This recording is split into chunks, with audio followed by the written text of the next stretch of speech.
ubatan dan saya akan akhiri ceramah hari ini dengan sedikit kesimpulan.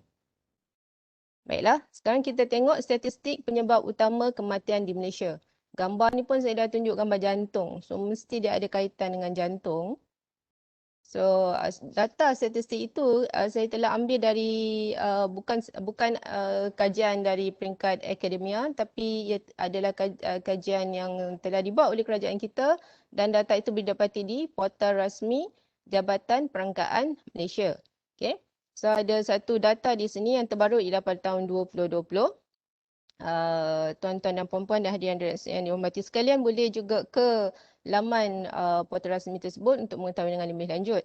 Saya juga telah berkesempatan untuk mengongsikannya sebab kita kena berwaspada dan mengambil tahu penyebab utama kematian di Malaysia.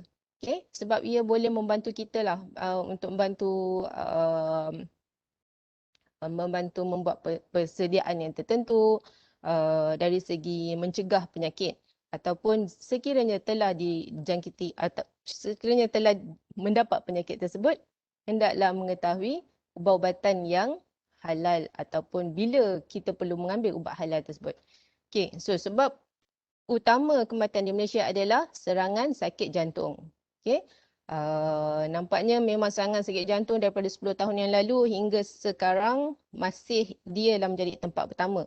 Jadi mula-mula saya ingatkan tanpa melihat pada data, saya sendiri ingat ia adalah diabetes.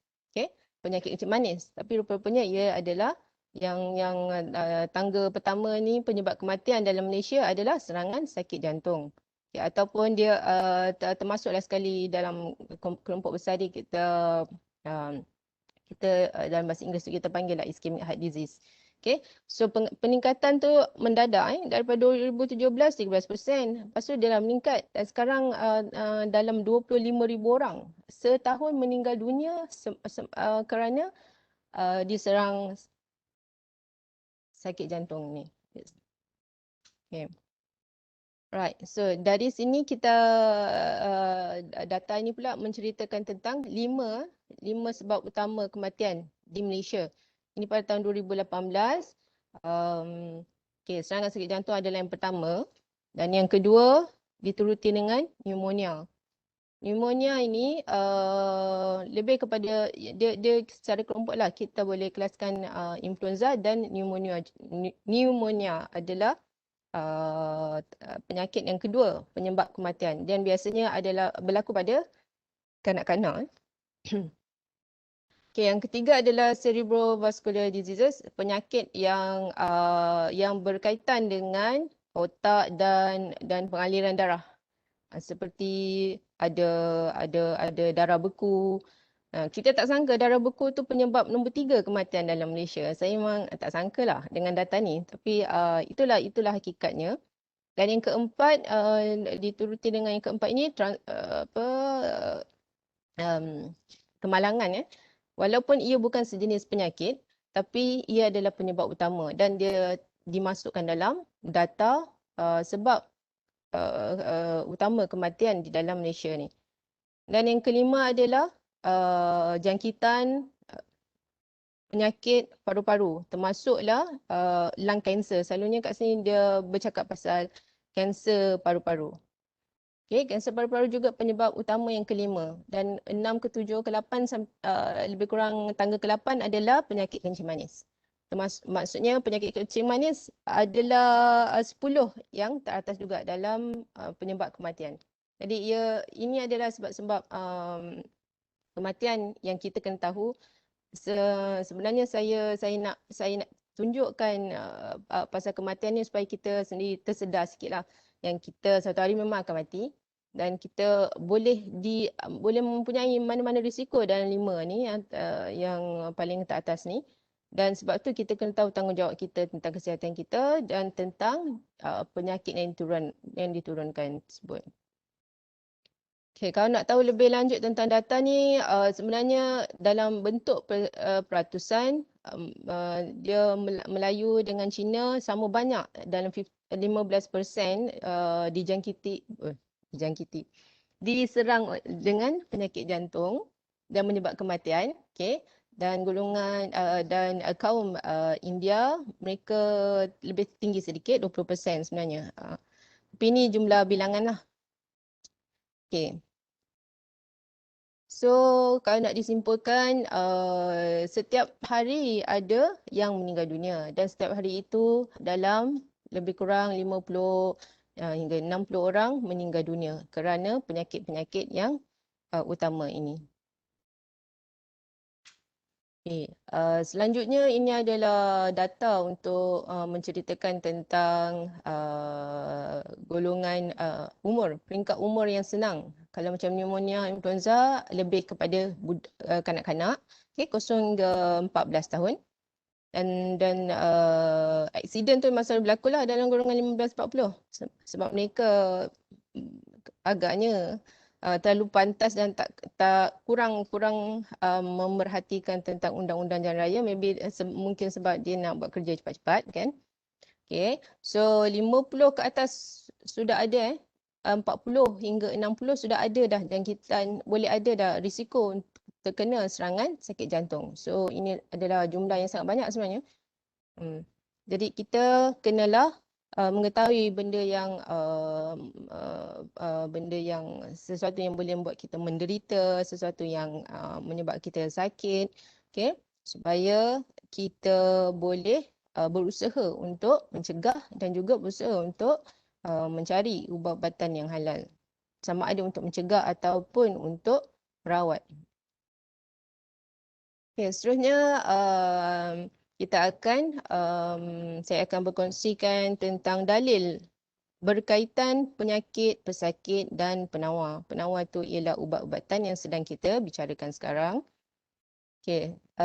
Sama seperti laman sesawang, kita boleh dapat data ni sebenarnya daripada atau maklumat ini daripada internet juga. So dari sini kita untuk mendapatkan dalil yang berkaitan dengan penyakit dan bersama penawar ni boleh pergi ke Mufti Wilayah Persekutuan.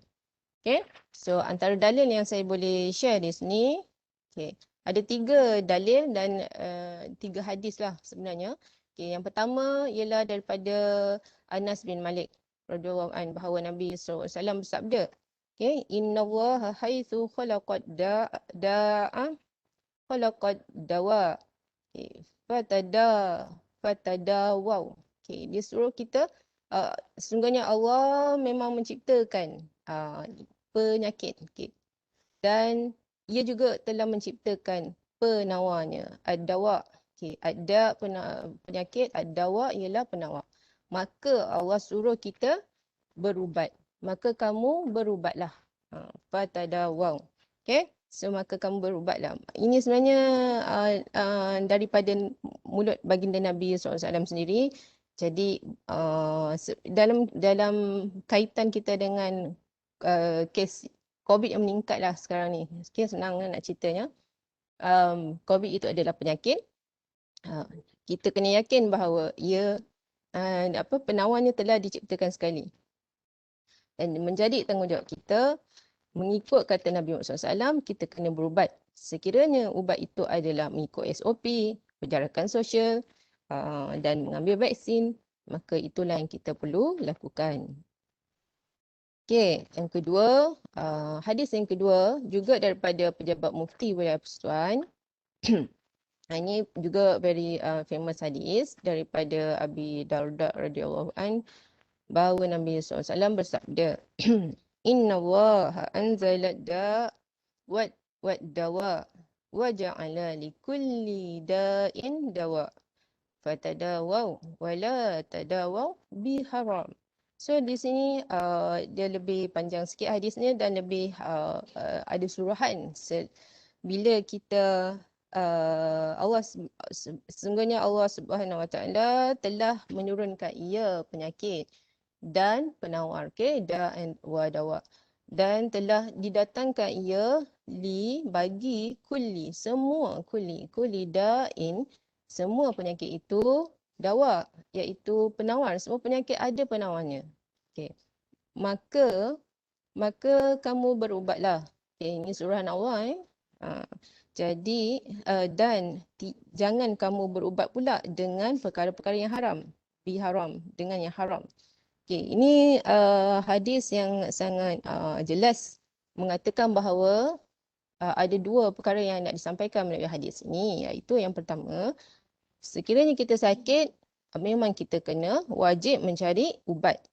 Dan yang kedua suruhannya adalah mencari ubat adalah dengan bukan yang haram. Okey? Suruhan juga, larangan.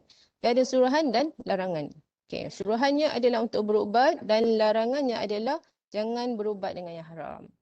So jelas di sini kita sebagai umat Islam disuruh, disuruh untuk berubat dengan yang halal saja.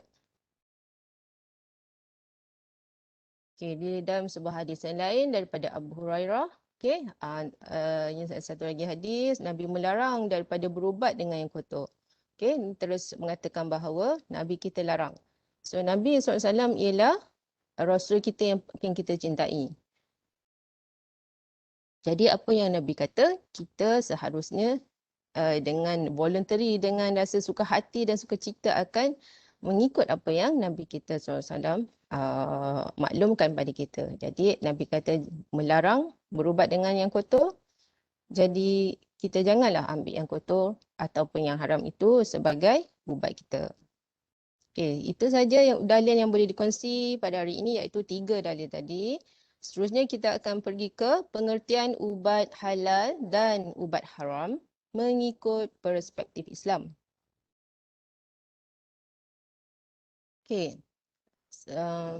Kita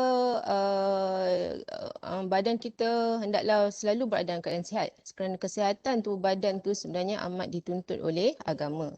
Saya rasa semua agama pun begitu. Ia sangat very common sense lah. Bila kita ada badan yang sihat, tubuh badan yang sihat, akal pun akan sihat, dan semua kesihatan ini akan akhirnya membawa kita ada tenaga untuk menunaikan segala yang telah disuruh atau menunaikan tanggungjawab kita sebagai khalifah Allah Subhanahu Wa Taala di muka bumi ini, iaitu untuk beribadah dan memakmurkan bumi. Beribadah tu boleh nampak macam kita kerjakan semua yang rukun-rukun Islam, rukun iman, rukun Islam semualah beribadah.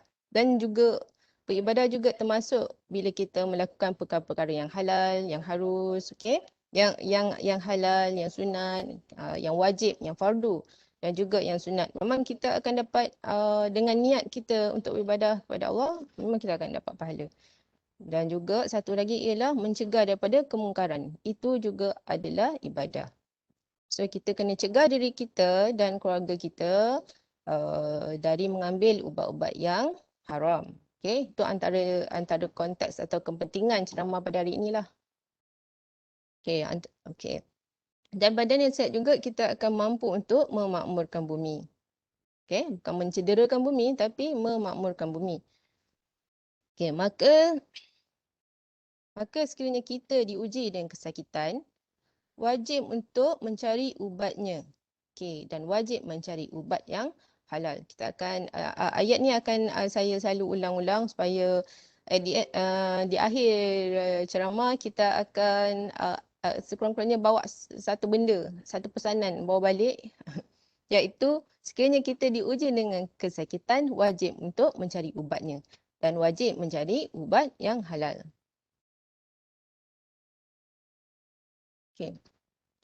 Berkenaan dengan ubat halal, ubat haram, perspektif Islam ini sebenarnya bukanlah satu perkara yang baru. Bukan saya reka-reka, tetapi ianya boleh juga didapati di laman sawangmyhealth.gov.my. Telah disediakan oleh pihak Kementerian Kesihatan kita.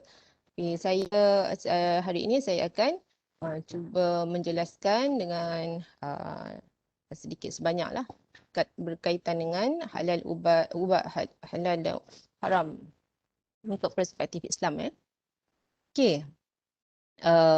Ubat-ubatan atau nama lain kita panggil pharmaceutical. Dalam konteks negara kita ada satu standard, satu guideline yang kita boleh guna untuk memastikan pharmaceutical kita halal. Yang akan pastikan ini bukanlah pihak kita, tapi guideline tu sesuai untuk digunakan bagi pihak pengilang. Okay? Kerana pihak pengilang yang bertanggungjawab menyediakan yang halal, yang pihak pengilang yang berniat dan mengadakan polisi dan kilang dia memang untuk wujudkan produk yang halal saja, produk pharmaceutical halal. Saya sedang bercakap mengenai kilang pharmaceutical lah ni, kilang ubat-ubatan. Okay? So mereka akan pakai guideline tersebut untuk membuat satu penilaian lah pada bahan-bahan mentah yang mereka guna, pada aspek pengilangan mereka. Okay? So antaranya dalam untuk saya sharekan pada hari ini untuk kongsikan bagi hadirin sekalian ialah 3 aspek pharmaceutical halal. Okay. Standard dalam 3 aspek pharmaceutical halal ni kita boleh berbicara mengenainya melalui tiga skop. Okay. Satu adalah perbahanan, bahan-bahan mentah yang diguna. Okay. Bukan saja bahan mentah yang diguna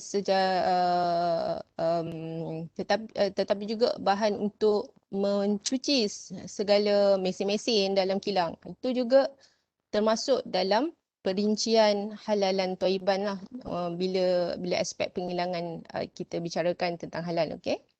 So satu adalah perbahanan, yang kedua adalah pemprosesan, okay? Dan yang ketiga adalah dari segi produk tersebut.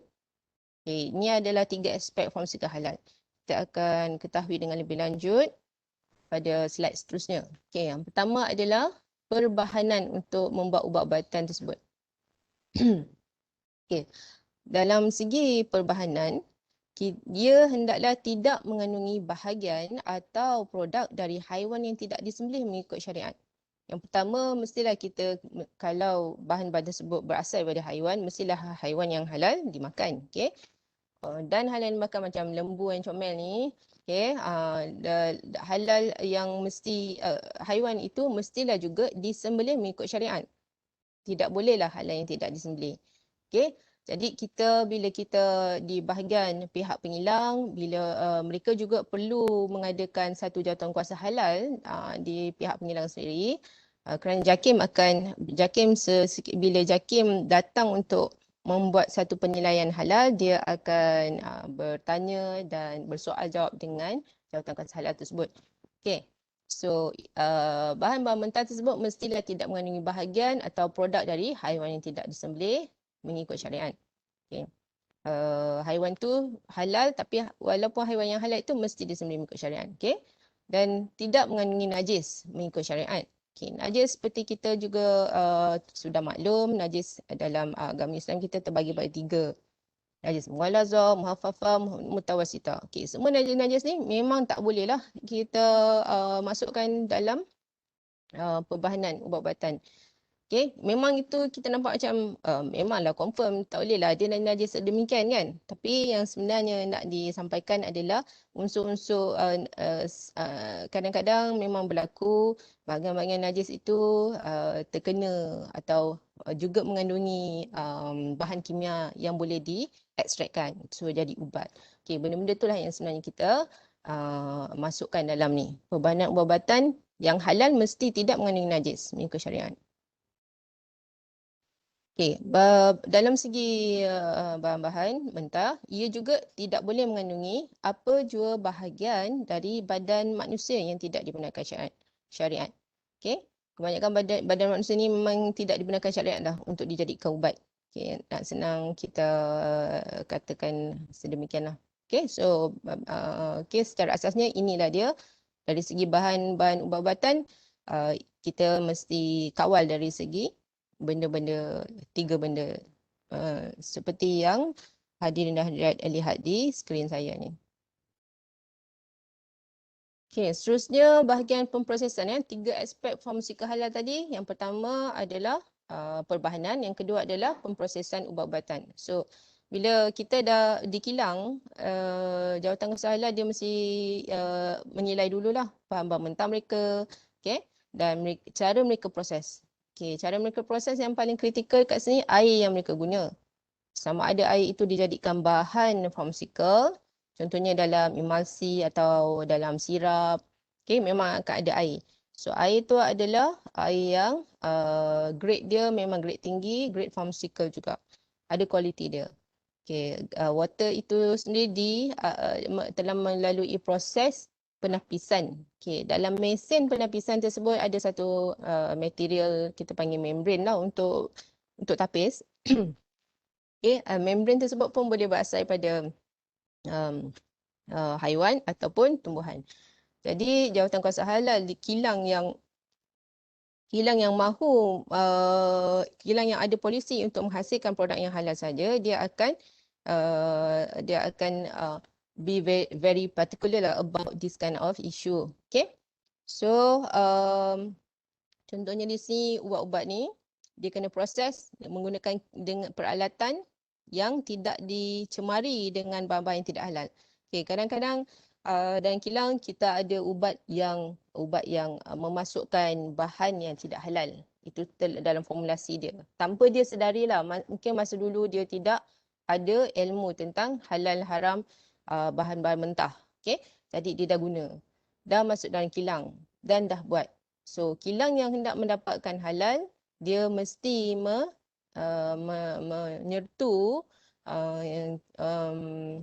peralatan mesin pemprosesan tersebut dengan bantuan pihak JAKIM, dengan penyelarasan dengan apa?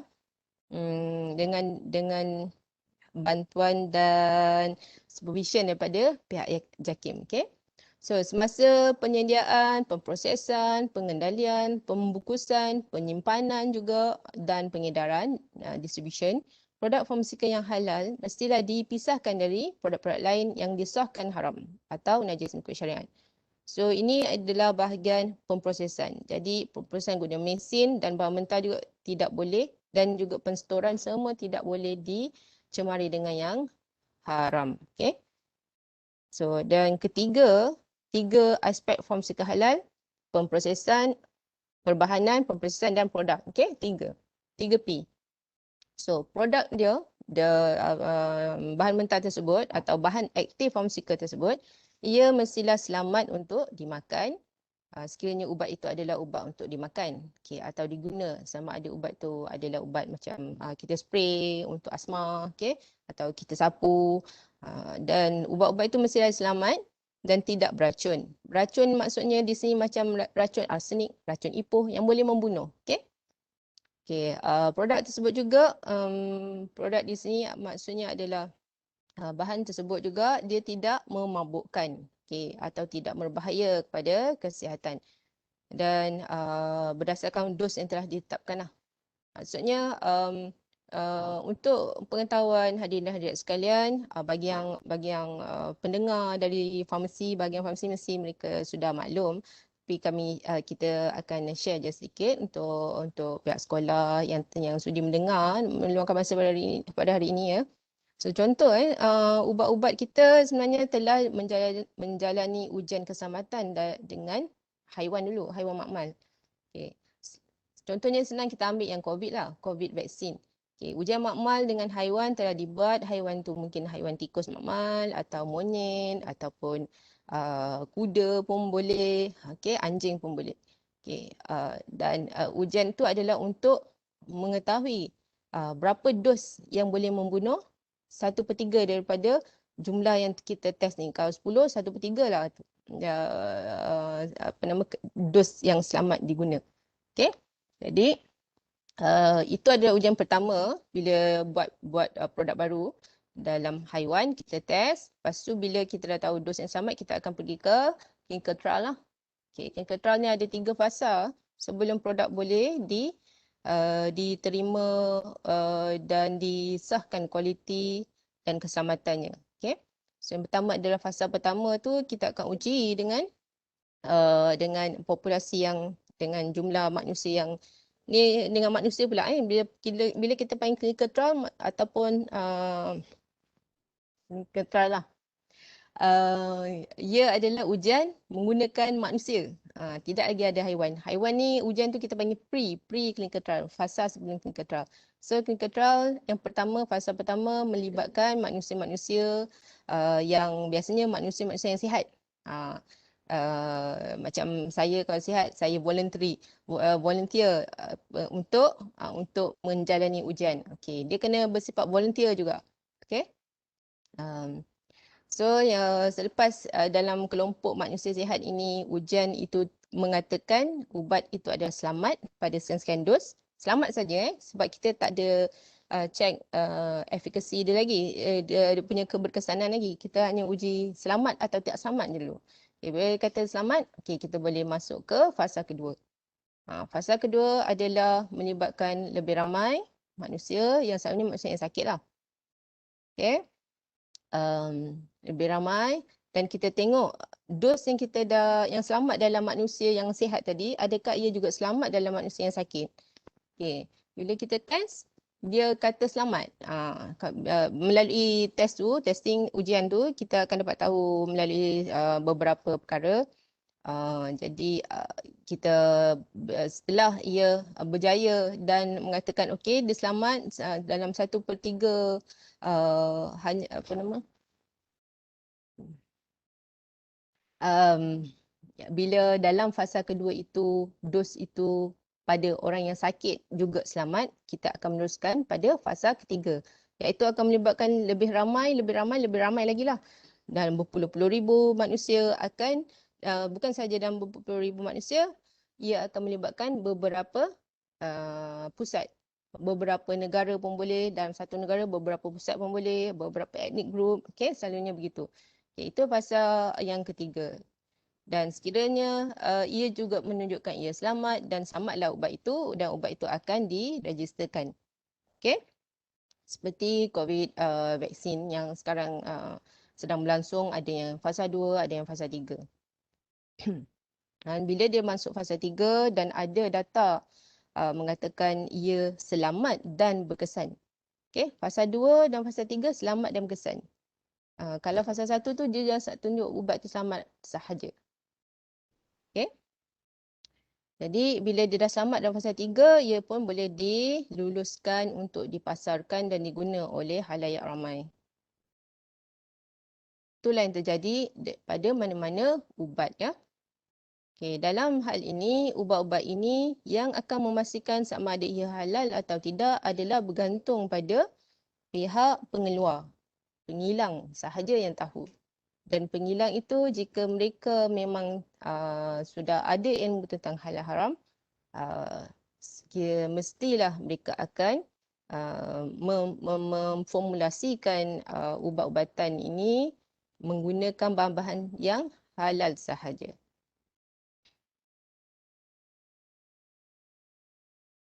Okey. Seterusnya,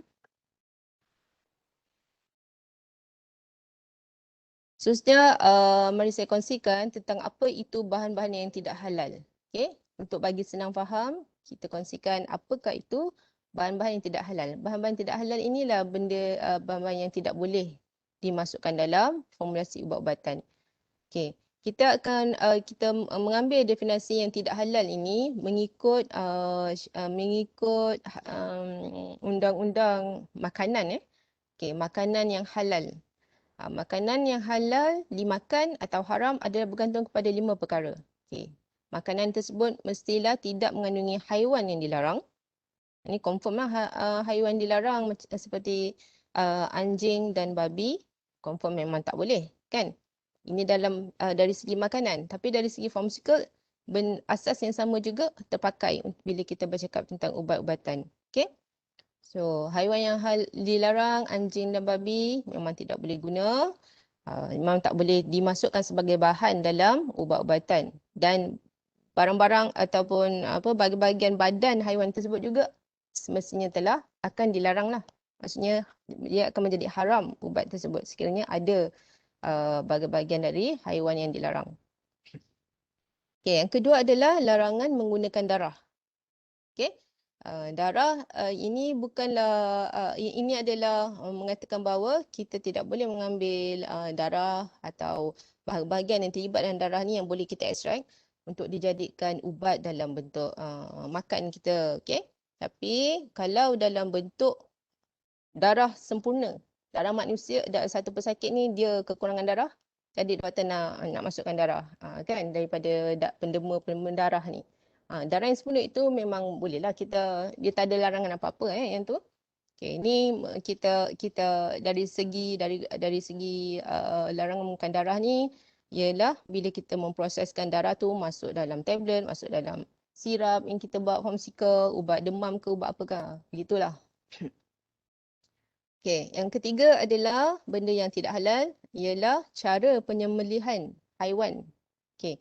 Haiwan yang boleh dimakan itu halal. Okey, tapi ia hanya menjadi halal sekiranya ia telah disembelih dengan mengikut syariah. Okey, cara sembelihan dia contoh memang kena alat sembelihan kena tajam. Okey, binatang sembelihan tu mesti binatang yang halal saja. Binatang al-an'am lah. Lepas tu penyembelih tu kena baca bismillah, kena macam itulah dia punya aturan dia. Okey, syarat-syarat penyembelihan mestilah kita patuh pada syariah yang melibatkan haiwan yang halal dimakan. Okey, seterusnya yang nombor 4 adalah larangan menggunakan bangkai. Okey? Larangan menggunakan bangkai kerana bangkai itu najis.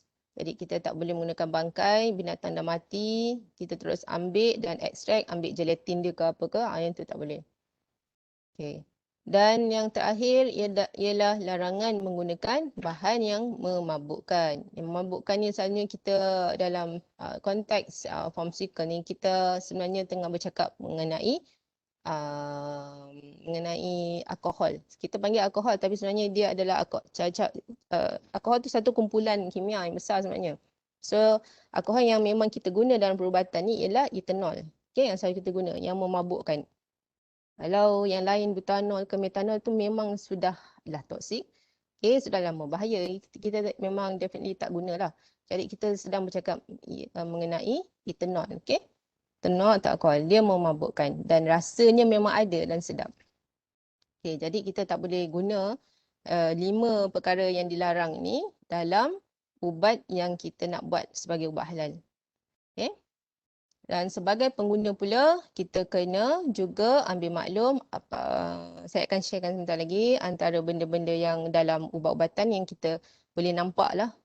Dan kena ambil maklum dan ambil peka tentang perkara tersebut. Okay. Mana saya nak bilang ni? Okey. Secara kesimpulannya, ubat atau pharmaceutical yang halal itu adalah pharmaceutical produk yang dibuat menggunakan bahan yang selamat. Okey, tadi yang saya telah mengatakan mengenai selamat ni mengenai apa? Dia punya safety lah, dia punya keselamatan, dia selamat setelah menjalani ujian haiwan, ujian clinical trial, fasa 1, fasa 2, fasa 3, okey. Dan juga yang halal. Halal ialah mengenai perbahanan dia, bahan mentah yang kita guna, bahan pembungkus pun ya. Sebab bahagian bahan pembungkus tu sebenarnya dia ada kontak dengan bahan mentah. Macam biji tablet tu kan. Cara nak bungkus tu dia dah tersentuh lah dengan bahan pembungkus. So itu pun mesti yang halal. Dan diproses menggunakan peralatan yang tidak dicemari dengan bahan yang tidak halal. Okey? Seperti yang telah saya maklumkan tadi, peralatan dalam kilang yang membuat mestilah tidak dicemari dengan bahan yang tidak halal. Even air dia pun kena air yang halal. Dan setelah menjadi produk, seperti produk siap sebegini, ia mestilah juga dikendali dan diangkut menggunakan peralatan dan kenderaan yang tidak dicemari dengan bahan yang tidak halal. Okay, sekiranya kita dapat menepati semua ni perkara tersebut, produk pharmaceutical tersebut adalah halal dan produk pharmaceutical tersebut boleh mendapat halal, sijil halal atau pengesahan halal daripada pihak JAKIM. Okey. Ini antara contoh produk yang berjaya lah mendapat halal pengiktirafan daripada JAKIM sebagai halal.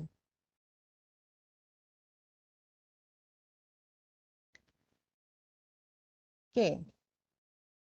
Okey, seterusnya hari ini saya akan kongsikan tentang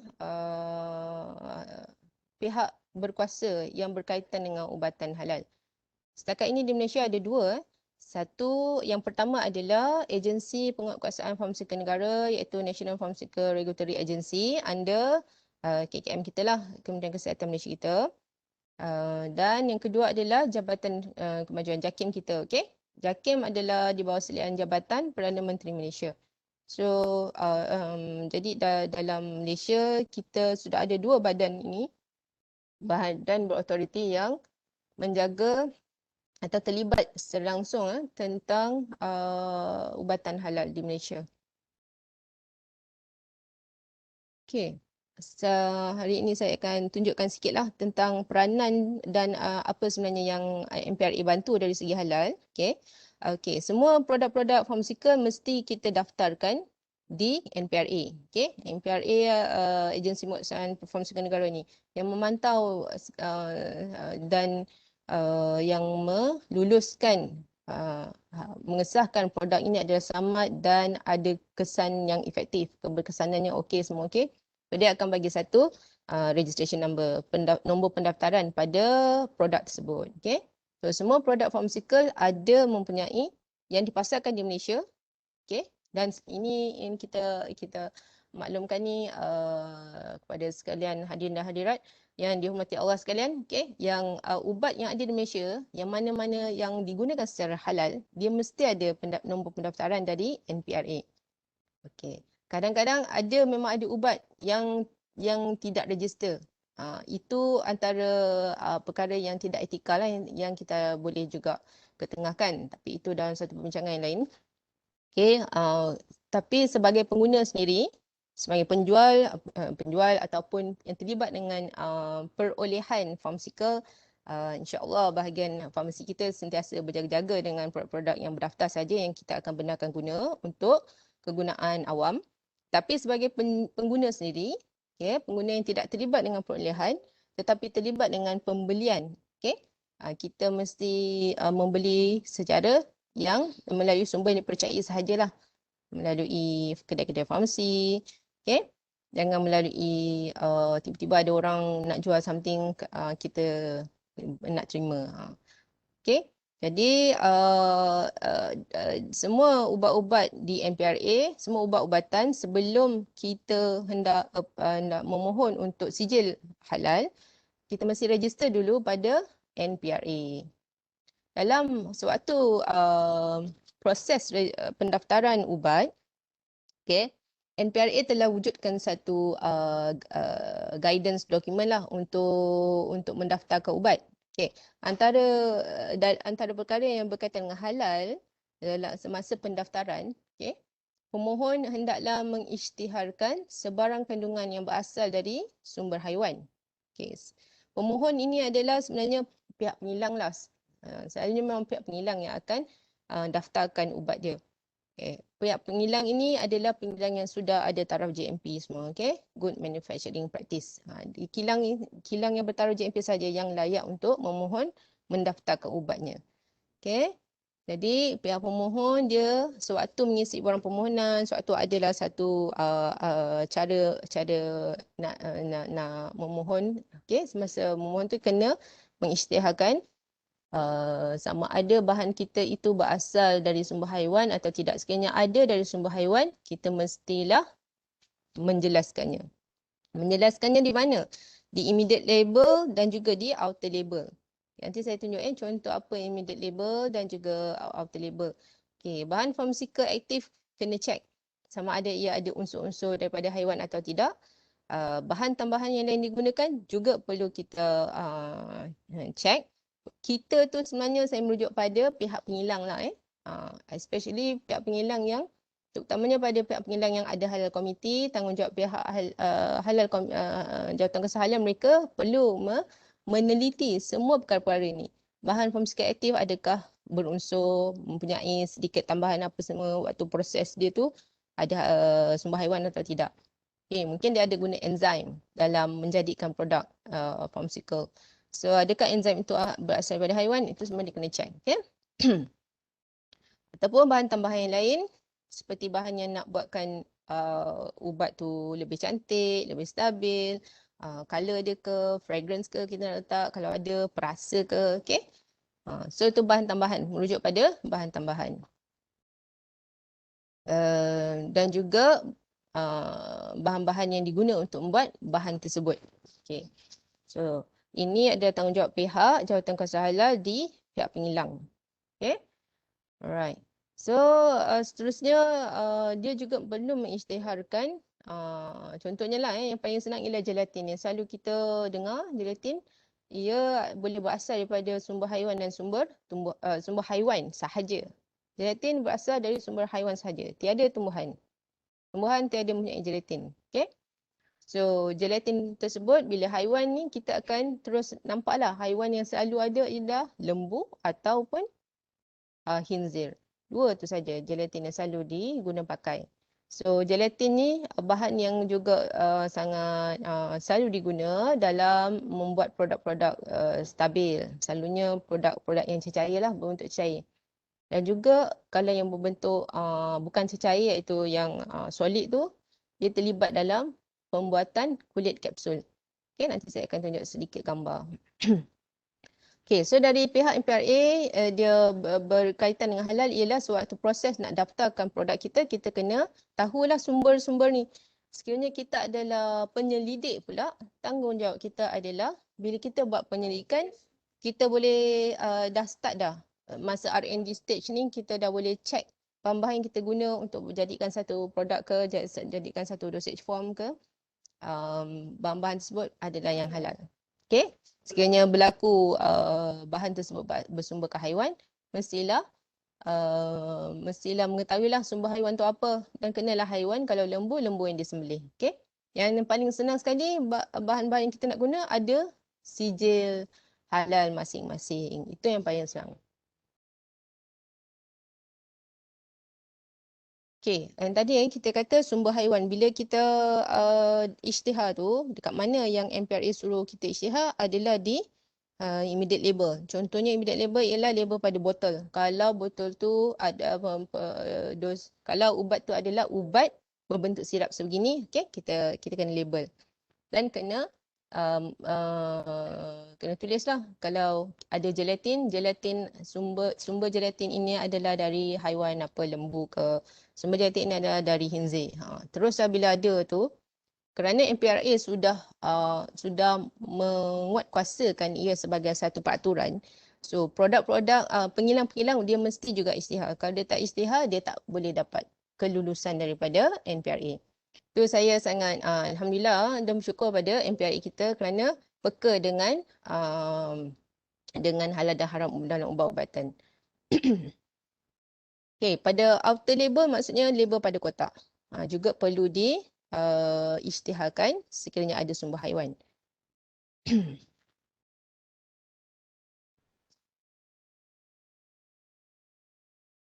Okay, sumber panduan kawalan kehalalan bahan pharmaceutical. Okay, untuk tambahan lanjut, maklumat lanjut, dalam negara Malaysia kita ada satu Malaysian Standard daripada Jabatan Standard Malaysia.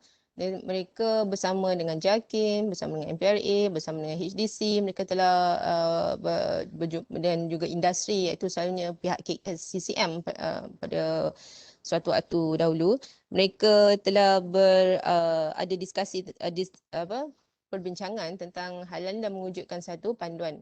So panduan tu kita panggil Malaysian Standard lah yang telah mengelolakan dan membuatnya. Ia adalah Halal Pharmaceuticals General Guidelines MS 2424. Okay, 2012 sudah ada. Okay, tahun 2012 sudah ada dan wujud satu Malaysian Standard berkenaan dengan halal. Dan dia Malaysian Standard ni dia dimulakan juga dengan tafsiran tentang dengan maklumat ataupun maklumat tentang jenis-jenis najis. Okay, begitu sekali dia punya guideline dia. Okay.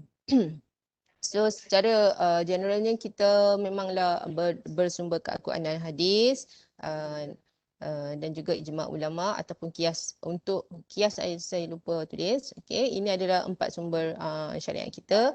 Dan satu lagi ialah MS 2424 untuk halal pharmaceutical. Ini digunakan oleh pihak pengilang yang mahu mengeluarkan pemasukan yang halal. Okay, yang seterusnya tadi pihak JAKIM lah. JAKIM dia setelah kita mendapatkan pengesahan kelulusan daripada pihak NPRA tentang produk kita dapat satu MAL number kan. MAL number tu setelah kita dapat, kita baru boleh memohon pihak JAKIM untuk datang buat pemeriksaan. Mohon pihak JAKIM untuk buat penilaian sama ada produk kita boleh disahkan halal atau tidak. Sekiranya JAKIM berpuas hati, kita akan dapat halal logo, sedia halal dan boleh mencetak halal logo pada produk. Dan setakat ni yang saya masih tahu ialah produk yang dikata macam dalam golongan kategori over the counter produk, macam ubat-ubat biasa yang tidak perlukan doktor, surat doktor. Okay, produk tu memang boleh letak halal logo. Produk-produk yang lain tu mungkin belum lagi boleh diletak halal logo. Walau bagaimanapun mereka berkepentingan besar adalah produk yang telah disahkan halal juga oleh JAKIM. Ini bagi pihak pengilang sendirilah. Inisiatif tu atau usaha nak dapatkan pengesahan daripada JAKIM adalah datang daripada pihak pengilang itu sendiri. Bagi pihak pengguna, mereka seharusnya setelah mereka peka dengan isu halal haram, okay, dalam ubat-ubatan. Jadi yang paling senang ialah bila pergi kedai farmasi atau bila dapat ubat dari doktor, boleh je tanya doktor tu, ubat ni ada ke, ni yang halal ke. Kalau ada alkohol, terus minta alternatif lah. Okay? So itu dari tanggungjawab pengguna. Kalau dari tanggungjawab farmasi bahagian perolehan, kita juga mempunyai tanggungjawab iaitu kita kena cari sumber-sumber, cari pengeluar-pengeluar yang mengeluarkan yang halal lah kan. Pengilang yang halal ataupun syariah compliant pengilang. Alright. So seterusnya saya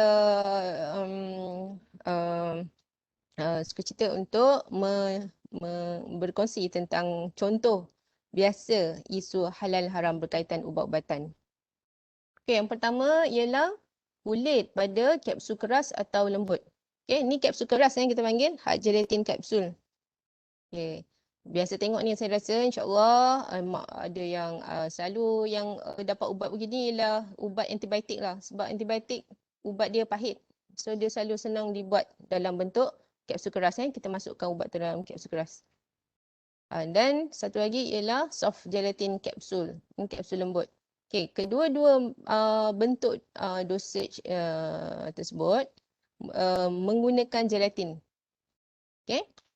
Untuk buat kapsul. Sebab gelatin tu ada sifat yang boleh buatkan dia jadi nipis, jadi cantik. Dia dan boleh buat kulit tu cantik. Kulit tu nipis saja. Okay. So, dua sumber gelatin yang diguna membuat kulit kapsul iaitu lembu atau khinzir. Hanya dua saja dan ia dua-dua adalah haiwan. Okay. Jadi, khinzir memang totally tak boleh lah kita ambil. Kalau dalam kita dapat ubat, kalau kita boleh baca lah. Kalau ubat tu especially kita beli sendiri, ubat yang beli sendiri ni contohnya ubat yang vitamin dalam bentuk kapsul, baca label terus. Label tu tunjuk sumber gelatin dari mana. Kalau dari khinzir tu memang kita kena letak dan jangan belilah. Okay? Kalau dari lembu, kalau dia ada logo halal, alhamdulillah. Kalau tak ada pun, cuba pilihlah dulu yang mana yang ada halal logo. Okay, itu bagi produk yang macam vitamins. Okay, isu tentang walaupun dia letak lembu tu, kita tak boleh ambil terus. Sebab apa? Sebab lembu tu kita kena pastikan yang wajib disembelih mengikut syarat lah. So, hanya kita memang susah nak tahu, hanya pihak pengeluar yang seharusnya bertanggungjawab. Dia kena memohon halal, JAKIM. Jadi semua pengguna dia akan rasa suka hati dan senang hati untuk menggunakan produk tersebut. Okay.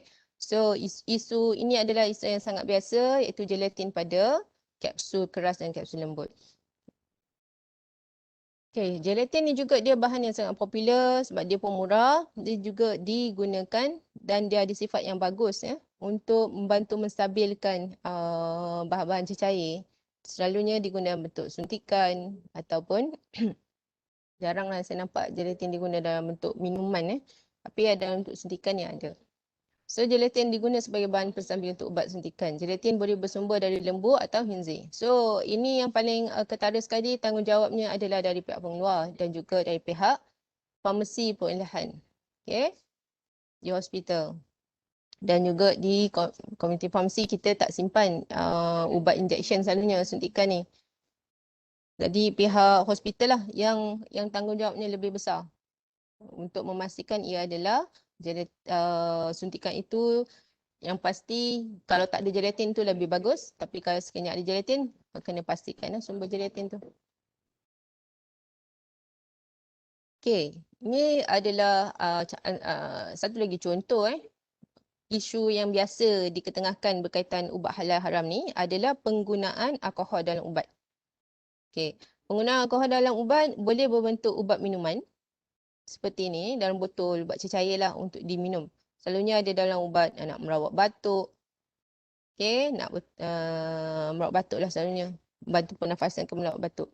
Tapi fatwa kita oleh JAKIM, mereka sudah pun bersidang. 2011 kalau tak silap saya sudah bersidang dan telah bersetuju dan mengatakan bahawa penggunaan alkohol dalam ubat itu dibenarkan untuk tujuan perubatan dibenarkan.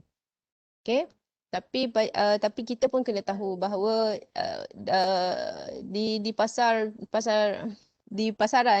banyak dah ubat pilihan-pilihan yang lain yang tidak mengandung alkohol dan ubat itu juga efektif untuk batuk Okey.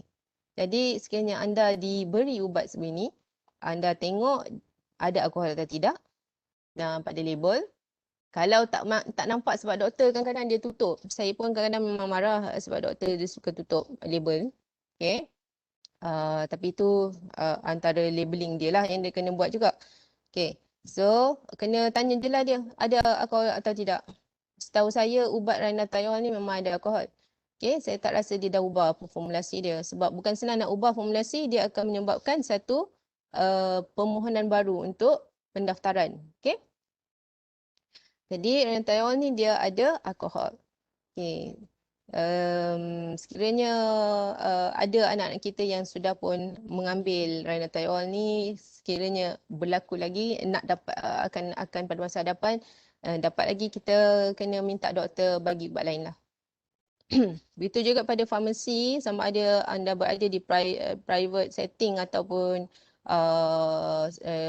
di mana-mana lah jua hospital.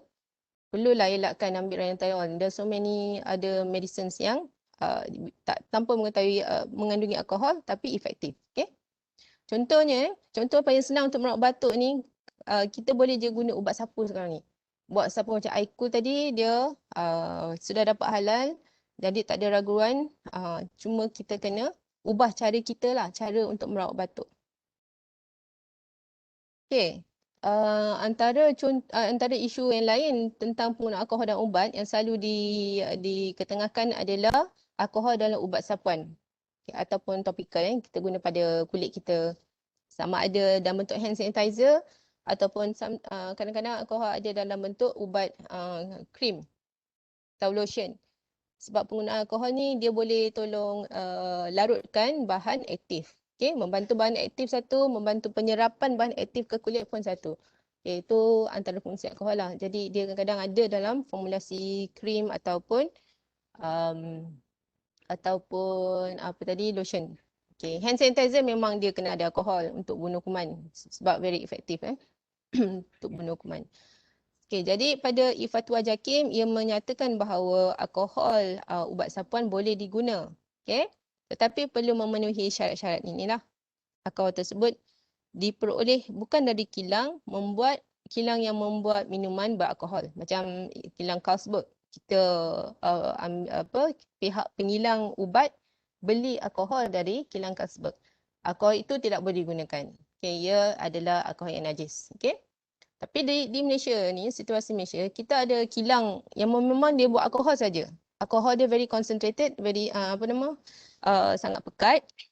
Ada yang dan sangat asli lah. Ada yang 99%, 98%. Okay. ikut kategori grade dia, alkohol tersebut. Memang ada kilang sebegitu di Malaysia, dalam 2 atau 3 kilang yang buat alkohol. Okay, so jadi alkohol dari kilang ini kita boleh guna untuk buat ubat-ubatan kita lah, bagi pihak industri lah maksudnya. Okay, satu lagi isu halal dan haram dalam bahagian ubat-ubat ni, dan mungkin boleh juga membantu pihak penyelidik yang menggunakan magnesium stearate. Bagi pihak penyelidik juga ia sangat relevan. So magnesium stearate bahan diguna dalam pengenangan tablet selalunya. Tablet atau kapsul yang ada powder-powder ni, yang ada sebut-sebut ni, sebab dia nak melincirkan pergerakan powder, pergerakan serbuk dalam mesin. Okay. So magnesium stearate ni dia dalam bentuk powder pun, bila kita buat guna memang dalam bentuk powder juga. Okay. Ia boleh berasal dari sumber haiwan ataupun tumbuhan. Okay. Jadi sebagai penyelidik, kita boleh start pada R&D stage kita memang kena tanyalah pada supplier. Supplier kita nak minta COA, Certificate of Analysis. Dan juga kita boleh tanya, kalau you ada terus, kalau supplier terus ada halal certificate ataupun sedia halal, lagi baguslah. Alhamdulillah. Tapi kami di pihak sepanjang saya dengan tim penyelidikan saya dan juga masa saya berkhidmat dekat ICOP dulu, memang kita jumpa dah magnesium stearate yang ada halal certificate. So maksudnya yang halal itu sudah ada. Jadi kena cari dan be resourceful lah bahagian penyelidik lah, yang penyelidik punya. So haiwan mesti yang halal, iaitu bila ia berasal dari haiwan tersebut mesti yang halal dimakan dan juga disembelih mengikut syarak. Yang paling senang adalah minta halal certificate daripada pihak pembekal. Okay.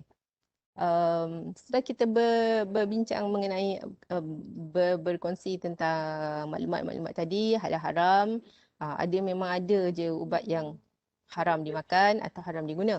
Tetapi ada situasi yang membenarkan kita menggunakan ubat yang haram ini. Okay, bilakah situasi tersebut? Okay, mengikut fatwa, ini adalah keadaan yang dibenarkan menggunakan ubat yang haram, iaitu ketika ketiadaan ubat yang disahkan halal untuk sesuatu penyakit. Tetapi kita hanya boleh mesti digunakan dalam keadaan kecemasan saja ataupun darurat. Dan ia mesti memenuhi syarat-syarat di bawah ni. Ada 1, 2, 3, 4 syarat. 4 syarat yang membenarkan kita menggunakan ubat yang haram pada ketika kecemasan itu berlaku. Okay. Syarat yang pertama adalah kecemasan yang benar-benar disahkan berlaku. Okay. Macam sekarang isu COVID, ia telah disahkan oleh WHO berlaku. Merata-rata satu dunia. Ia memang berlaku. Dah yakin ia berlaku dan tidak boleh dalam keadaan ragu-ragu lah masa tu. Okay. Memang kecemasan tu berlaku. Kalau dalam konteks situasi yang kecil, orang pesakit ni, contohnya seorang pesakit dalam satu ward ni, ada satu ubat saja yang sesuai untuk dia. Kalau dia tak ambil, boleh menimpa lebih bahaya. Dia boleh penyakit boleh mendapat kematian jika tidak diberi ubat yang haram tersebut. Okay. Yang keduanya, sekiranya pada masa itu ada pilihan juga ubat yang halal. Okay. Tetapi ubat yang halal ini, ia akan membahayakan pesakit tersebut. Pesakit tidak sesuai dengan ubat yang halal. Jadi ini juga antara benda yang boleh keadaan darurat atau kecemasan yang dibenarkanlah berlaku. Benarkan ubat haram dibenarkan diguna. Okay, yang ketiga adalah ubat tersebut mesti diambil setakat keperluan untuk kita selamatkan pesakit itu saja. Kalau mungkin 2 hari saja cukup, dah stop. Dan pada dos yang sesuai untuk menyelamatkan pesakit. Okay. Pada ketika rawatan itu atau pada ketika kecemasan itu berlaku, bila kita nak merawat, ketika rawatan itu, situasi tersebut perlu disahkan oleh seorang doktor Muslim. Okay, kita nak doktor Muslim yang ada di situ, yang sahkan yang bahawa ia adalah kecemasan, pesakit kena diberi ubat. Sekiranya tidak akan membahayakan pesakit. Yang akan buat keperluan itu hanya boleh disahkan oleh seorang doktor Muslim. Tak boleh doktor yang bukan Muslim. Itulah keadaan di mana ubat yang haram dibenarkan mengikut fatwa DI fatwa lah. Okey. Contoh, sekarang kita masuk pada contoh ubat-ubatan dan ini adalah skop yang dah terakhir ni kotak saya. Okey, saya akan kongsikan contoh ubat-ubatan ni mengikut kategori penyakit ya. Okey, penyakit yang pertama yang kita dah tahu iaitu penyebab utama kematian di Malaysia iaitu penyakit serangan sakit jantung. Okey, jadi saya kongsikan di sini satu jenis ubat glyceryl trinitrate. Dia di Malaysia ni kita boleh dapati dalam bentuk tiga bentuk sekurang-kurangnya. Satu dalam bentuk tablet dan plaster transdermal dan satu lagi dalam bentuk cecair. Dia punya pembungkusan dia adalah dalam bentuk kaca lah, ampule kita panggil. Okay?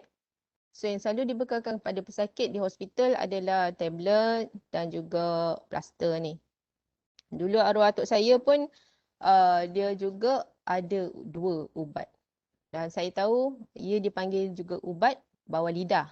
Ubat yang tablet ni, ubat bawah lidah. Masa dulu atuk saya pun dia sebut, ambilkan ubat bawah lidah dia. Alright. So ubat ni dia risiko ataupun isu yang berkenaan dengan tidak halal pada bahan tambahan dah selalunya. Bahan tambahan contohnya yang tadilah magnesium stearate, kita tak sure dia guna magnesium stearate dari haiwan ataupun tumbuhan. Magnesium stearate tu sebenarnya ia adalah bahan yang memang perlu digunakan bila kita buat tablet ataupun kapsul. Kapsul tu sebenarnya luar saja dia keras. Tapi dalam dia powder, dalam dia serbuk. Bagi yang kapsul keras tadi. So dua-dua tu bila kilang nak buat, kilang akan buat dengan cepat kan. Mesin tu cepat. Dia perlukan satu bahan untuk melancarkan pergerakan serbuk-serbuk tersebut. So memang magnesium stearate perlu diletak sebagai bahan tambahan. Dalam kuantiti very little lah. Kuantiti sangat sikit. Paling-paling banyak pun tidak melebihi 5%. Okay? Tapi dia sudah mencemarkan sekiranya ia berasal daripada haiwan dan haiwan itu adalah khinzir. Dia telah menyebabkan ia jadi haram lah tablet tu. Okay? Jadi sebab di pihak pengilang, di pihak pihak farmasi yang menjaga bahagian perolehan, kita haraplah yang sumber-sumber ni mana-mana isu yang berkaitan dengan halal haram ni dia boleh diperjelaskan dan diambil kira sewaktu proses perolehan tersebut sebagai satu kriteria atau spesifikasi produk perolehan di hospital. Kalau bentuk plaster transdermal ni, insya-Allah lah dia ada bahan yang kita kata ada ragu-ragu yang tentang halal, tentang haram dia. Walaupun yang ampule ni dia bentuk cecair, kita hanya boleh tengok juga sama ada dia ada letak gelatin atau dia ada letak apa nama? Yalah, antara benda yang bila ubat-ubat ni dibuat di syarikat luar negara kan, luar negara. Contohnya tablet ni dari India, transdermal ni dari Switzerland. Switzerland saja ada teknologi yang mesin yang ada transdermal begini. And then, maksud saya ialah Switzerland dia buat ubat yang ni. Di India, di mana yang lain, ada juga teknologi transdermal yang boleh buat plaster segini. Okay. Singapura pun ada, tapi mereka tidak buat ubat yang GTN ni. Okay. Okay, ni Alhamdulillah suntikan ni dari Malaysia. So insyaAllah ke barang kalian dia adalah hanya menggunakan bahan yang halal dan mesin tu tidak dicemari dengan bahan yang tidak halal, kemungkinannya tinggi. Okay, so ini situasi dalam Malaysia untuk ubat yang selalu diambil oleh pesakit yang ada sakit jantung, GTN. Okey, contoh yang lain, contoh ubat yang lain, penyakit serangan sakit jantung pun boleh ambil ubat ni dan juga yang ada masalah darah pekat ke kan. Satu ubat ni nama dia ialah aspirin. Untuk bahagian farmasi semua sudah maklum kegunaan. Tapi pihak sekolah mungkin maklum, mungkin tidak. Okay? So aspirin ni adalah ubat yang biasa digunakan untuk mencairkan darah. Okay? Yang seperti yang telah dimaklumkan dari di awal ceramah tadi, ada satu data statistik tentang penyakit, 5 penyakit utama. Penyakit pertama adalah serangan jantung kan. Yang kedua tu pneumonia. Yang ketiga tu cerebrovascular. Okey. Macam stroke tu dia termasuk dalam cerebrovascular diseases. Okey, penyakit seperti penyakit stroke, penyakit yang mana-mana nenek ke kawan-kawan ke yang ada pacemaker, okey, bateri pacemaker yang masuk dalam jantung tu, mereka juga dikenaki ambil aspirin. Okey. So di Malaysia ni situasinya diformasi dalam dua bentuk, iaitu tablet. Ada yang dibuat, kebanyakannya dibuat di Malaysia, tapi ada juga yang dibuat di Indonesia. Okay? So isu tentang mengenai risiko dia halal atau tidak, still ada sebab ia adalah tablet. Jadi magnesium stearate adalah salah satu daripada bahan yang selalunya memang dimasukkan, okay, untuk melancarkan tadi proses pembuatan dan juga pada mesin atau alatan kilang.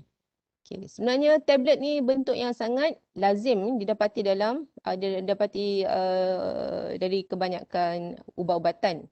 So memang dia satu fakta yang agak pahit lah sebab magnesium stearate tu mesti kena ada dalam pembuatan tablet ya untuk melancarkan penghilangannya. Yes, itu yang saya pernah juga suarakan pada pihak DUNAS untuk pihak MPRA juga meminta menjadikan ia satu regulatory, satu undang-undang bagi mereka yang hendak mendaftar ubat dalam bentuk tablet ni, mengisytiharkan sama ada mereka menggunakan magnesium stearate dalam sumber apa, daripada sumber apa, haiwan atau tumbuhan.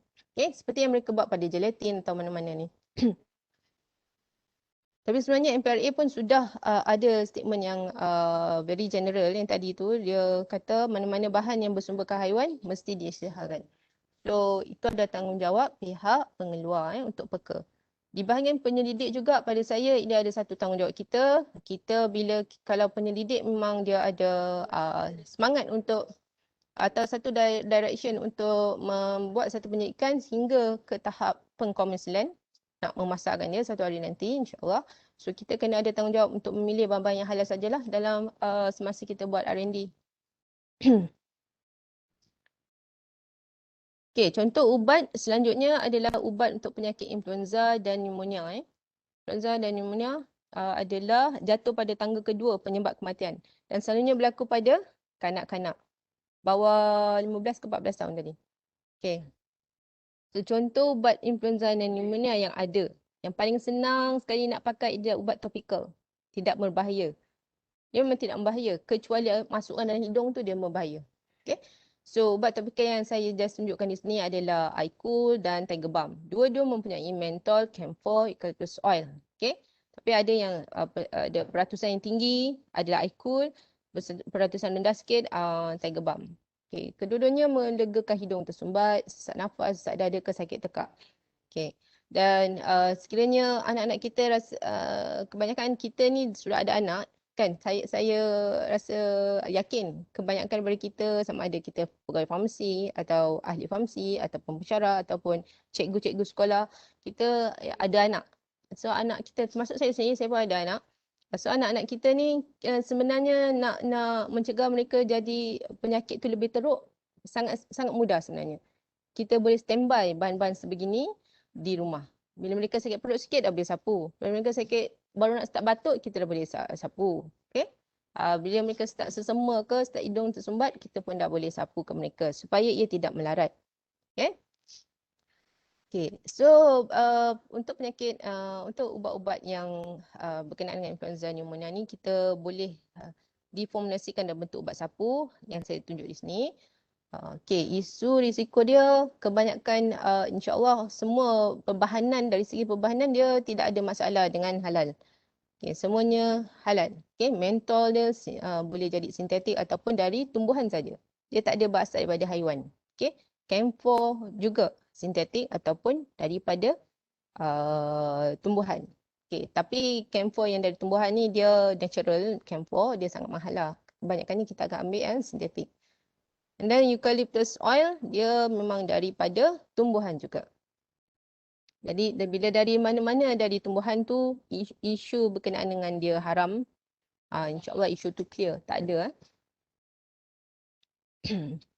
Melainkan bila proses dia nak buat extraction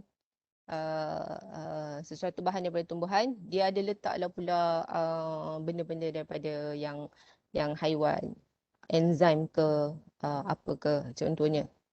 Especially bila kita nampak perkataan enzim tu, kita tanyalah, kalau kita nampak catalyst, dia selalunya daripada metal base. So yang itu kita bahagian halal dia very straightforward. Okay, so isu risiko tidak halal boleh jadi pada mesin atau alatan kilang. Okay, macam ICO dibuat di kilang ICOP, iaitu kilang UIA sendiri. Memang kilang yang GMP, dan polisinya ialah polisi menggunakan produk yang halal, syariah compliant. Okay, kalau Tiger Balm, saya tak berapa pasti tentang Tiger Balm. Adakah mereka mempunyai polisi sedemikian ataupun tidak. So maksudnya kita sebagai pengguna, kita kena berhati-hati juga dengan pemilihan produk yang kita nak guna. Alright, ini adalah antara contoh lain untuk penyakit influenza dan pneumonia, iaitu yang sedang hangat diperkatakan, iaitu COVID vaksin, dan COVID vaksin. Okay, dia boleh dibuat daripada mRNA, iaitu sumber yang paling kecil, protein, apa nama? mRNA, viral vector, viral tenyah aktif, deactivated viral, okay, viruses. So vaksin-vaksin ni dicegah untuk mencegah atau mengurangkan simptom. Okay, jadi ia adalah satu bentuk ubat, kan? Okay, satu bentuk ubat jika penyakit itu datang dengan ubatnya, dan kena cari yang wajib cari yang halal. Jika tiada yang halal, barulah kita boleh pergi ke yang sumber yang mungkin ada kekeliruan di situ. Okay? Tetapi dari segi situasi kita, iaitu emergency yang sudah dikenal pasti ianya sahih berlaku emergency atau kecemasan pandemik COVID ni, kita tidak boleh tidak mengambilnya. Jadi kita adalah wajar untuk mengambil vaksin tersebut. So, okay. Isu berkaitan dengan halal tidak adalah bergantung pada bahan aktif dan bahan tambahan dia lah.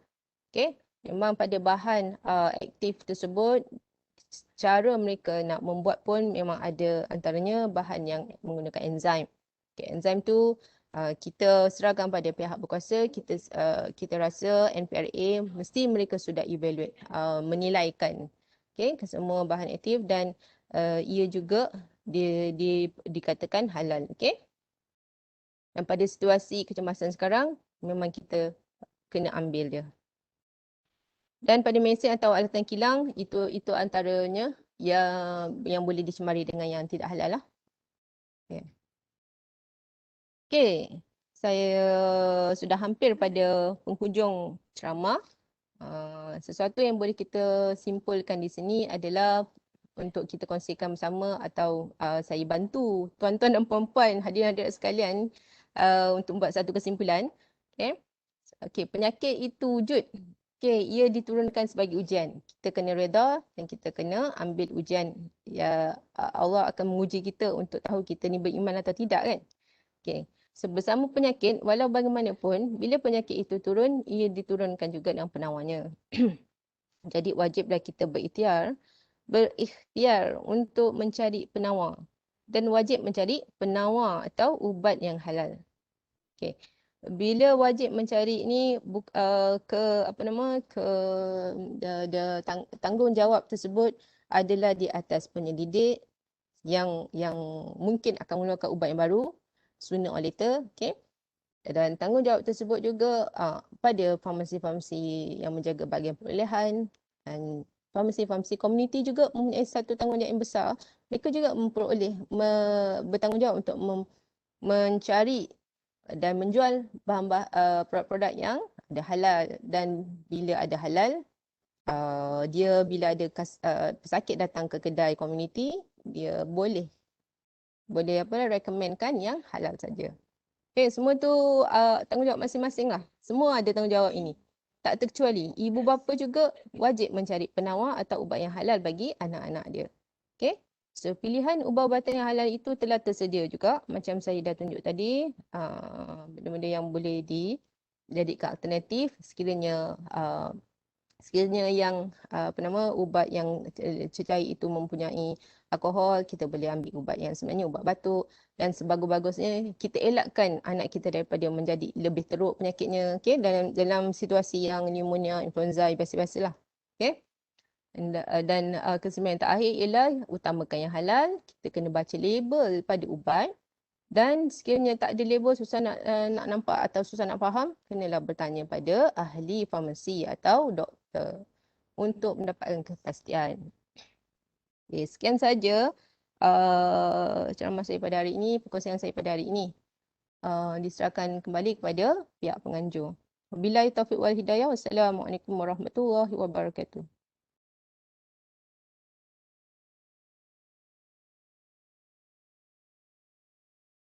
Waalaikumsalam Dr. Farah. Terima kasih atas perkongsian itu tadi yang telah disokong oleh dalil-dalil yang berkaitan. Jadi terutamanya kepada kita yang beragama Islam, kita disuruh berubat dengan yang halal sahaja, jangan guna yang haram. Jadi perkongsian sebentar tadi sangat berinformatif dan bermanfaat yang boleh kita jadikan sebagai rujukan. Satu lagi pesanan, jangan takut dengan vaksin. Okey, jadi jika tidak keberatan, saya okey, Dr. Farah dah on kamera dah ni sebab ramai yang nak kenal dengan Dr. Farah pakar kita pada pagi ni. Saya terlupa sebenarnya nak on kan tadi. Rupanya dia Ah. ter-off. Okey. Saya nak kongsikan juga dengan doktor. Sebenarnya ramai partisipan kita pada pagi ni. Yang tertinggi saya 134 rekodkan tadi seramai 100. Yang tertinggi tadi 141 orang. Okey, Masya Jadi Allah. alhamdulillah memang Alhamdulillah. mendapat sambutan. Alhamdulillah. Jadi kita akan buka sesi soal jawab kepada semua peserta, hadirin hadirat sekalian. Jadi boleh raise hand ataupun tuliskan di bahagian Q&A di dalam Webex. Dan saya akan bacakan soalan tersebut kepada Dr. Farah. Dipersilakan kepada semua peserta.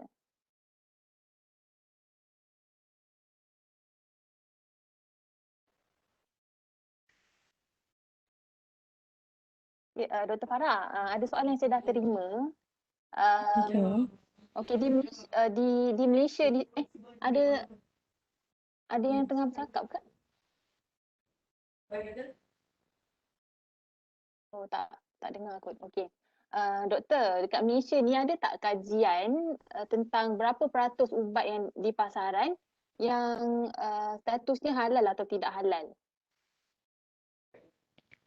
Kalau tak silap saya lah, sepanjang pengetahuan saya, kajian menyeluruh itu tiada. Berapa peratus atau tidak tu belum ada lagi. Tetapi 5 tahun yang lalu, 10 tahun yang lalu pun sudah ada, bukan dari segi berapa peratus ubat halal atau tidak, tapi ada satu buku yang diwujudkan, Halal Index, satu buku diwujudkan Profesor Zari dari USM yang memaparkan tentang sumber-sumber ubat, kebanyakan ubat yang ada di Malaysia ataupun di dunia ni, dan beserta dengan sumber dia. Sumber dia boleh daripada haiwan. Tu buku yang sedemikian ada diwujudkan.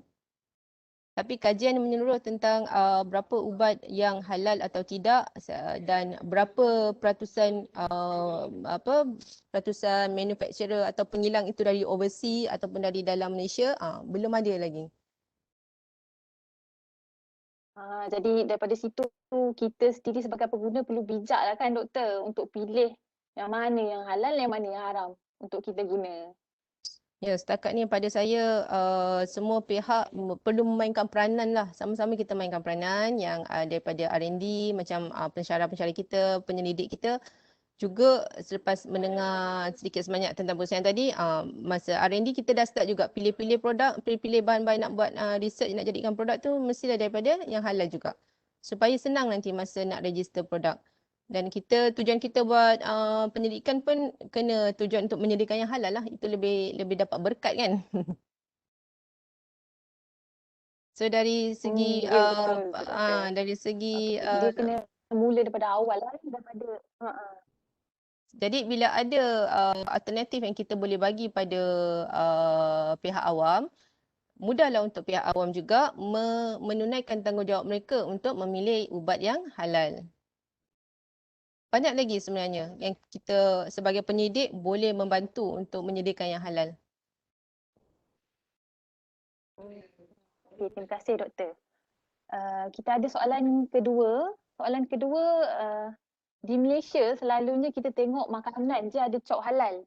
Jadi kalau dekat ubat-ubat tu kita jaranglah tengok dekat botol ada logo halal JAKIM tu. Jadi ada atau tidak sebenarnya untuk kategori ubat-ubatan dan apa komen doktor?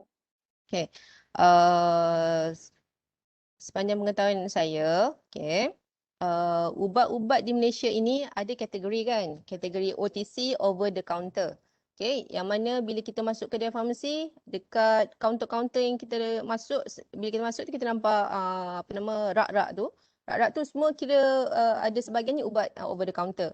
Okay, ubat over the counter ni yang dinamakan yang boleh diletak halal logo bagi pihak pengilang yang mahu produknya disahkan halal oleh JAKIM. So dia memang kena apply.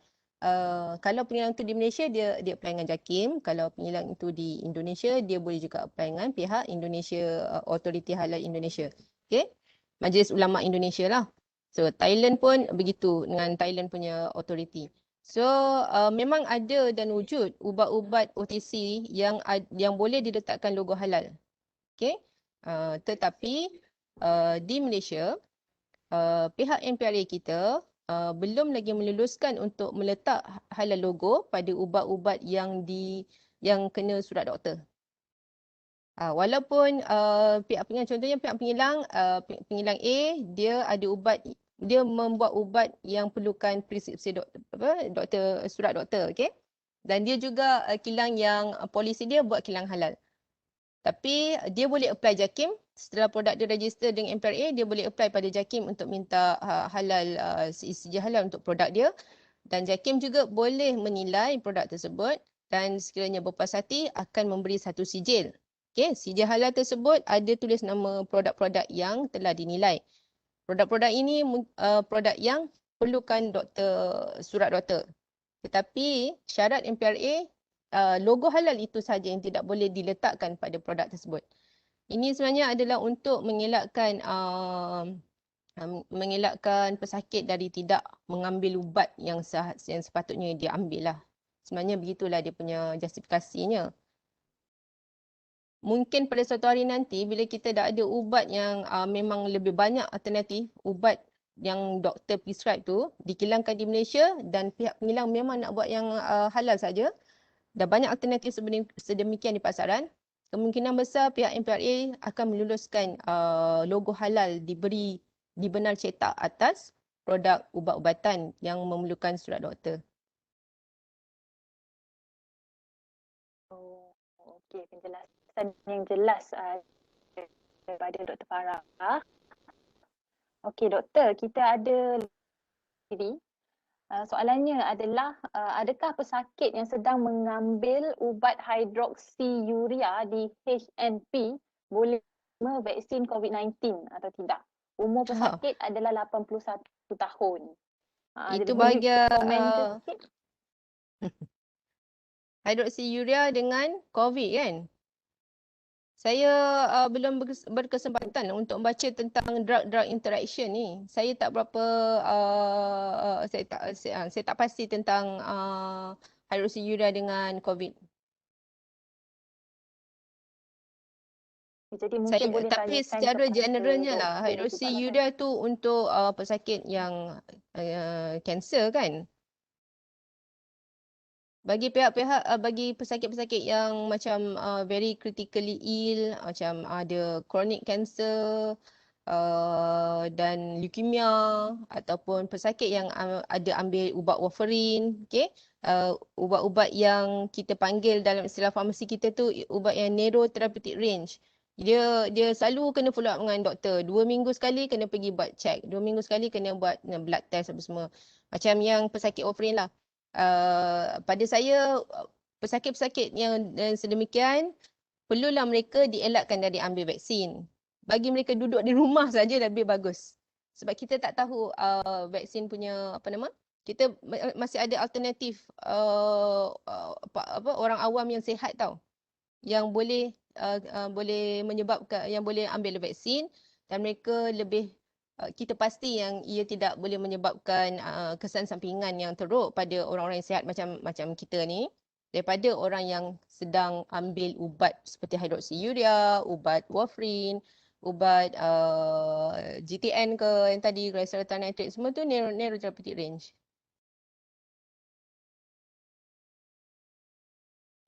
Okey, terima kasih Dr. Farah. Ada soalan lagi ke daripada peserta? Okey, jika dah tak ada, diharapkan semua persoalan tadi telah terjawab oleh Dr. Farah. Dan dengan itu saya ingin mengakhiri program Famina kita pada hari ini. Dan semoga segala yang disampaikan tadi dapat meningkatkan pemahaman kita semua berkenaan status halal ubat. Saya bagi pihak Fakulti Farmasi ingin mengucapkan jutaan terima kasih kepada Dr. Farah kerana sudi memenuhi jemputan Fakulti Farmasi UNIZA pada hari ini. Segalanya penghargaan juga diucapkan kepada semua peserta kerana setia bersama sepanjang program. InsyaAllah jika ada rezeki, kita akan berjumpa lagi pada sesi Famina yang akan datang. Oleh itu, kita sudahi program dengan tasbih kifarah dan surah Wal-An.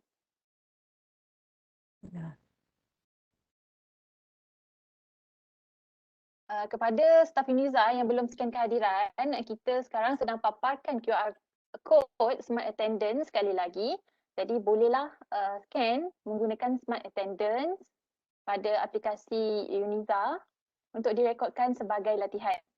Jadi sekian saja. InsyaAllah kita akan berjumpa lagi di lain kesempatan. Jaga diri, kita jaga kita. Dan dengan itu, sekian. Wabillahi taufiq wal hidayah. Wassalamualaikum warahmatullahi taala wabarakatuh. Terima kasih.